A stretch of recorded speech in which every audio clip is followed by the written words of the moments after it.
Black box के बारे में देखो 1100 इज़ एवरेज, लेकिन अगर आउटर पार्ट देखो वो 1600 डिग्री सेल्सियस का अगर टेम्परेचर हो और 1100 ओवरऑल एवरेज की बात करें, वो भी 1 घंटा कंटिन्यूस आग में डाल दिया 1100 तो प्रॉब्लम आ सकता है। इसलिए बाहर का जो आउटर लेयर है टाइटेनियम का है, 1600 डिग्री सेल्सियस तक टेम्परेचर वो ले सकता है। उसके अंदर एक है, उसके अंदर मुझे प्लेन जिस मटेरियल का बना होता है वो मटेरियल सबसे अंदर होता है, उसके अंदर वो टेक्निकल जो डेटा होता है वो होता है। इसके कारण ये जो बता रहे हैं वो बहुत गलत चीज़ है। और आपको मैंने बताई कि जो रजिस्टर किया जाता है प्लेन जो यूएस से आया था उसमें 30 मिनट का रिकॉर्डिंग वहाँ पे था, और जो डीजीसीए नॉर्म्स है वो 2 घंटा बोलते हैं, तो वहाँ पे भी इनकी गलती है। तो वीएसआर को बचाने के लिए ये सब कुछ किया जा रहा है कि इन्वेस्टिगेशन अलग लेवल तक नहीं जानी चाहिए, एक्चुअल पॉइंट तक नहीं जानी चाहिए। इसलिए कहाँ पे तो डीरेल ये इन्वेस्टिगेशन को करने की कोशिश कर रहे हैं कि ऐसे हमसे, और ये बात हमने बोली थी कि ब्लैक बॉक्स का कारण लाएंगे, और जो हमने बोला उसमें से 6-7 चीज़ें वहाँ पे हुई है, इसलिए डाउट और ज़्यादा बढ़ते जा रहा है। देखो हेलीकॉप्टर जब उड़ाया जाता है तो करीबन 2000 से 2500 आवर्स डिपेंडिंग एयरबस का है कि बेल का है। अगर आप प्लेन की बात करें तो 5000 आवर्स का इंजन का लाइफ होता है। मतलब वो 5000 तक गया तो इंजन कितना भी अच्छा हो तो निकालना होता है, वो बदलना होता है, दैट इज़ अ नॉर्म। तो ये जो 5000 उसका लाइफ था। दादा का एक्सीडेंट जब हुआ, आज अगर उसका लाइफ देखो तो 4915 है, मतलब 85 आवर्स सिर्फ बाकी है। अगर वीआईपी, अगर हम ट्रैवल करते हम भी देखते हैं 500 घंटा बाकी है क्या, 600 घंटा बाकी हम देखते हैं। तो यहाँ पे तो वीआईपी ट्रैवल कर रहा है, तो एरो कंपनी ने ये चेक नहीं किया था क्या, वीएसआर ने ये चेक नहीं किया था, जो शर्मा और दूसरा जो दड़वी करके अधिकारी है उसने नहीं किया था, डायरेक्टर जो महाराष्ट्र के एविएशन के उन्होंने वो नहीं चेक किया था, क्योंकि ये सब वहाँ पे चैट पे कोई भी वहाँ पे चेक नहीं किया। और दादा को जो प्लेन दिया पेपर पे वो 85 आवर्स सिर्फ बाकी थे, लेकिन अगर हनीवेल के साथ अगर बात करो और उन्होंने जेन्युइन इन्फॉर्मेशन दिया तो ये प्लेन एक इंजन 8-8 हज़ार घंटे तक वहाँ पे गया था। मतलब उसका लाइफ 5000 है, उसका 5000 लाइफ क्रॉस करके 8000 तक वो गया होगा। मतलब उस इंजन में अभी कुछ भी बाकी नहीं होगा, ऐसी आज की परिस्थिति है। और उसमें वीआईपी, वो भी दादा के लेवल का वीआईपी ट्रैवल करता है, तो ये बहुत डेंजरस चीज़ है। इसीलिए हम बोल रहे हैं कि वीएसआर को बंद किया जाए, सब प्लेन्स नीचे आप उतारो। पायलट जो आज उड़ा रहे उनके सेफ्टी का भी विषय है उस सब एंगल से, और वीआईपी का तो है ही उसके कारण। लेकिन ये सरकार क्यों एक्शन नहीं ले रही, उसका मैंने पार्श्वभूमि बताया था कि वीके सिंह और रोहित सिंह बहुत कनेक्टेड लोग हैं, और जो श्वेता सिंह है जो अधिकारी डीजीसी में वो भी बहुत कनेक्टेड है, और टीडीपीए के बहुत बड़े नेता रोहित सिंह के शादी के लिए वहाँ पे गए थे, बीजेपी के बहुत सारे नेता वहाँ पे राजस्थान में शादी के लिए गए थे। अगर आपका पर्सनल एंड कमर्शियल रिलेशनशिप अगर वीएसआर के मालिकों के साथ है, और ये उसमें से एक मालिक मायामी में यूएस में अभी जाके वहाँ पे बैठा है, तो ये सब चीज़ देखने के बाद हमको लगता है कि वीएसआर को सपोर्ट किया जा रहा है कमर्शियली। मतलब अभी भी फ्लाइंग चालू है, और इन्वेस्टिगेशन में भी वीएसआर को कोई अड़चन न हो उस तरीके का इन्वेस्टिगेशन हो सकता है, ऐसी डर हम सबको लगता है।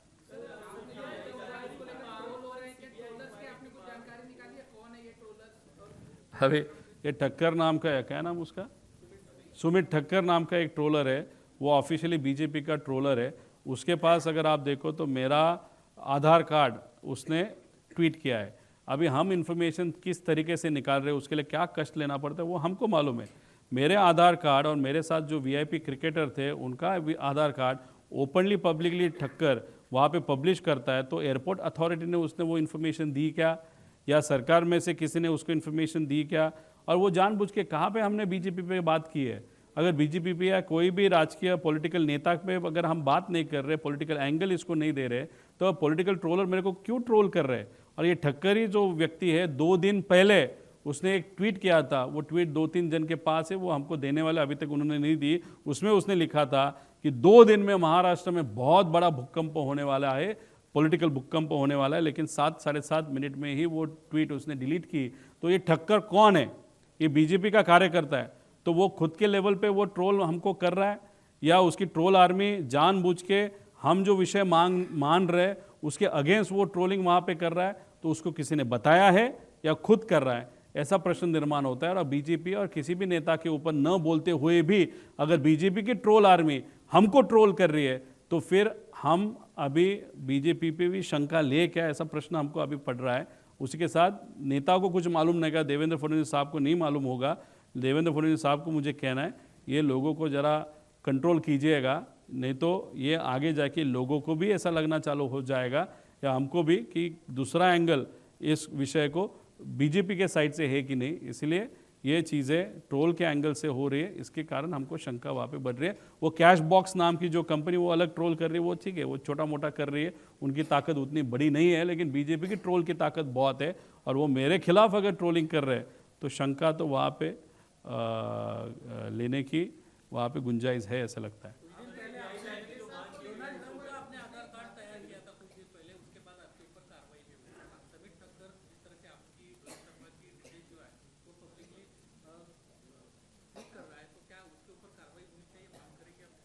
देखो, मैंने वहाँ पे बता के किया था कि ये चीज़ होती है और मैं करके दिखाता हूँ कि ये डेमोक्रेसी के लिए बहुत घातक है।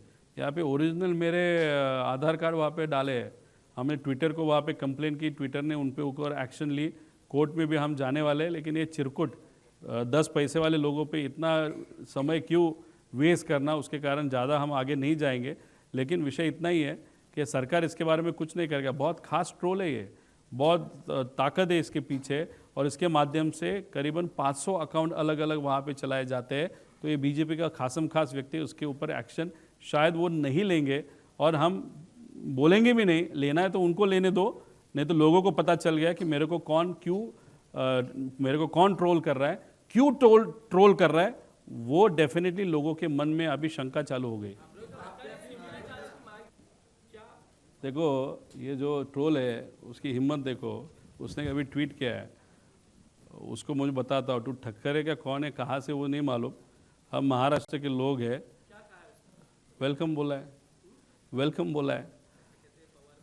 अभी वेलकम, हम तो वेलकम आपका करेंगे, लेकिन मराठी मानों से देखेंगे आपको स्वागत किस तरीके से आपको चाहिए होगा। आपको पीछे सरकार है, ताकत है, पैसा है, हमारे पीछे हमारे लोग हैं, हम दिखाएंगे हमारी ताकत क्या होती है।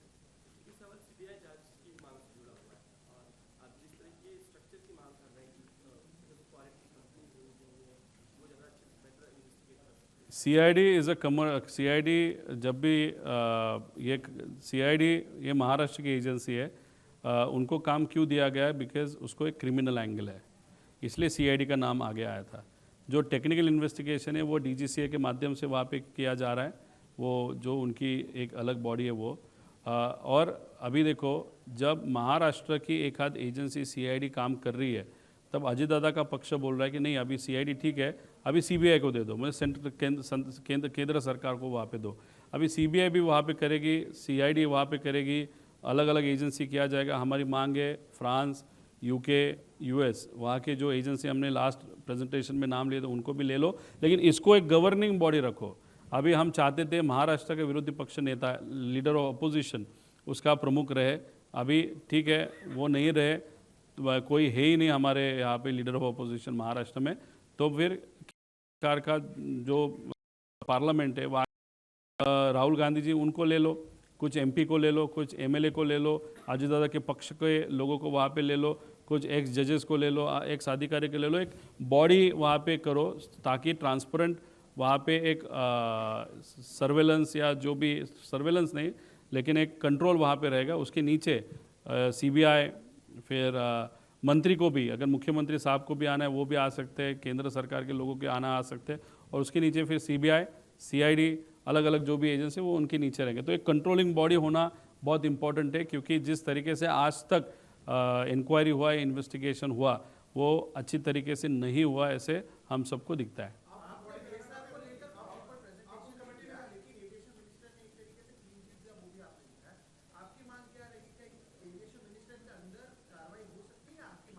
देखो, मैंने बोला रोहित सिंह जो मालिक है वीएसआर का, उसके शादी में टीडीपी उनका जो पक्ष है, मतलब ये जो मिनिस्टर है एविएशन आज के, उनके पक्ष से बहुत प्रमुख नेता रोहित सिंह मुझे वीएसआर के मालिक के शादी में राजस्थान में गए थे, ऐसे हमको पता चला है। अगर आपके इतने नज़दीक के संबंध है या आपके नेता के इतने नज़दीक के संबंध है और आप उस पद पे बैठे हो तो उस पद पे आप नहीं रहना चाहिए। वहाँ से आप निकल के आपको जो जिम्मेदारी लेना ले लो। हम नहीं बोल रहे कि मंत्री या minister is involve, but we have a doubt कि जो वीएसआर पे जिस तरीके की कार्रवाई होनी चाहिए, इन्वेस्टिगेशन होना चाहिए, उस तरीके का एक तो हो नहीं रहा। क्लीन चिट तो वहाँ पे इनडायरेक्टली उन्होंने दी, और दूसरी बात आगे जाके भी नहीं होगा ऐसे हम सबको लगता है। इसीलिए एक जिम्मेदारी या एक नैतिक जिम्मेदारी देखते हुए उन्होंने वहाँ से वो पद छोड़ के, बिकॉज जो मैं बोल रहा हूँ उस पर तथ्य है, अगर नहीं होगा तो उनको प्रेस कॉन्फ्रेंस लेके उनको बोलो मेरे ऊपर जो बोलना है बोलो, जो देखते हैं आगे के 2 दिन में वो करेंगे नहीं करेंगे, लेकिन उनको नैतिक जिम्मेदारी नहीं है वहाँ पे बैठने की। अलग जिम्मेदारी ले लो, किसी और को दे दो इन्वेस्टिगेशन होने तक।